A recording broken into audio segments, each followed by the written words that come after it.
Wait. Did we miss the infamous penis hand? Is that when it happened? Because, like, that's the only scene that I know from Parasyte, bar the head crunch, which we see at the very beginning. That and the penis hand, they're the only two scenes I've ever seen. Is that what we missed in the story? But anyway, guys, I'm Harry. I've just finished watching Parasyte episode 2, and this is basically just my thoughts, what I thought about the episode. Overall, thought it was pretty good. Kept me on the edge of my seat. There was nice character development there. I like how we actually have a name for the hand now, and they had some like back and forth throughout this episode, which I thought was very interesting. So to give a little rundown, the hand is now called Migi, or Migi. I'm not sure how you pronounce it, but so the hand now has a name, and they basically have a rapport. And at one point in this episode, which I thought really was interesting, the hand was basically like, I'm going to protect you, I need you to survive, but I could take away like your senses, I could damage you if you don't do what I say. He basically like softly threats the main dude, Izumi, if I remember his name correctly. It's gonna take me a while to get used to these names, but yeah, I just thought that was really interesting because I feel like they're gonna end up winding up like being very nice to each other. They're gonna end up building like a very solid relationship, and they're going to end up working together a lot, as we see in this episode, because partway through this episode we find that another one of these parasites has like spotted them when they were out in town doing whatever the hell they were doing. Wasn't really explained, but he was out in town. So he basically like walks off and walks around, because throughout the like first part of this episode we see that there are other parasites, and they are around the world. I think it was stated at one point, and there's like these mincemeat sort of murders. That's what they're classifying them as, because basically they're completely shredding the humans apart. So he basically walks off and leads this like parasite human away to like a site where there's not a lot of people, and they're not going to be seen because he knows there's going to be some sort of conflict. Basically, Izumi, he wants to like fight for humanity. He knows about these parasites, and it's clear that not a lot of people do, or it's being kept very hush hush because the government and the police are like working together. So we hear through one of the like little side characters, and then basically a battle ensues. And what I thought was interesting, this parasite tries to get Migi over to his side. He basically wants him to take over his arm, but I've got a feeling that's not going to work. Migi didn't think it was possible, but the parasite was, yeah, it's easy. You can't like transfer to the brain because you're already transferred into his hand, but if you wanted to transfer into another hand, you could. But instead of that, he basically fights this parasite and basically kills it. And when it's dying, it's like, my body, and I'm not sure if that was the parasite's like last thoughts, because obviously all it wants to do is live. It just wants to like cannibalize humans and keep on living, or if when you kill one of these things it reverts back and like the original thoughts come through and it was actually the human and he was like very sad about his body. Just like a quick thought I had, but to be fair, it's probably just the parasite's last thought. But what was really nice in this episode, we had some character development between Izumi and the female character. I'm not sure of her name. Maru, I believe it began with an M. I should really have opened up Mal on the other window, but in the first episode we've seen that he basically groped her. I'm not sure that's the way it goes in the manga, but I've heard, but in the anime he basically gropes her, and then because of that they're like awkward tension between them, but basically they forgive each other. But when she forgives him, she makes the comment of, "Are you really Izumi-san?" And I'm like, she clearly knows something.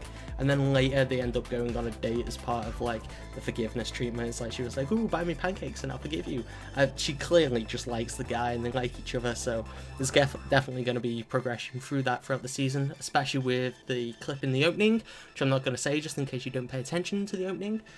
They definitely got closer throughout this episode, because we get to a point at the end, well actually before I get to that, there was a scene where they were walking back after spending time together, and then they go to the park because she wanted to play in the sandpit for whatever reason, but you know, not gonna judge. And at this point we get to the like sandpit and we see these three bullies, and they've caught this cat and they've trapped it inside the sandbox. So basically the head's just showing up and they're just throwing rocks at the cat, and it's just like, kids, it's bloody sick. But because of that, Izumi knows that she likes animals, so he basically intervenes and he lets the cat free, and he basically has like a little verbal battle with these kids. And as he's leaving, because obviously he doesn't want to start a fight, they decide, instead of throwing rocks at the cat that's now been set free, they throw the rocks at Izumi, and he does like this epic free rock grab and turns around and full on stares them down. He like turned on monster mode on them, and he's like,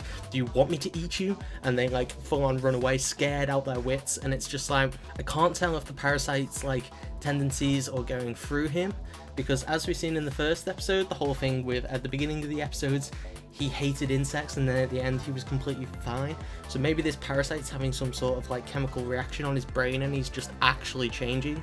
It would also explain why the female that is like interested in him keeps asking if he's actually Izumi-san, and it's like, it's very, very interesting because his character has clearly changed a lot over the last 2 episodes. He seems a lot more confident, and these things that were bothering him no longer are. He's not afraid to stand up to conflict anymore, from the fact that he was like a little scared boy in the first one running away from a dog, whereas this one he like fights 2 people and then ends up saving this cat as well by confronting bullies. It's like, there's a lot of character development going on in this episode that I thought was absolutely awesome.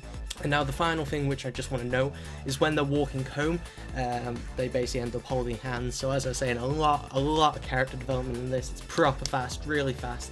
It didn't feel like it was rushed though, because I feel like there's a lot of backstory there that we don't know about. They've clearly been to school together for a long time, and they don't really need to cover it because it's very bog standard. And I feel like we're going to get into the action, because I believe this is 24 episodes, so we have got a lot of time, so we are going to get a lot of detail in this, but I feel like they want to get this character done like right. I'm not sure how it was in the manga, but this is just how I feel, that I feel like they're skipping over something, but we'll see what happens. And then as they're walking home, she holds hands with him. She holds the Migi hand, and then she pauses for a second, and the camera like stops on the hand as she's like looking down at it. She like looks confused, and then she swaps over to his other hand.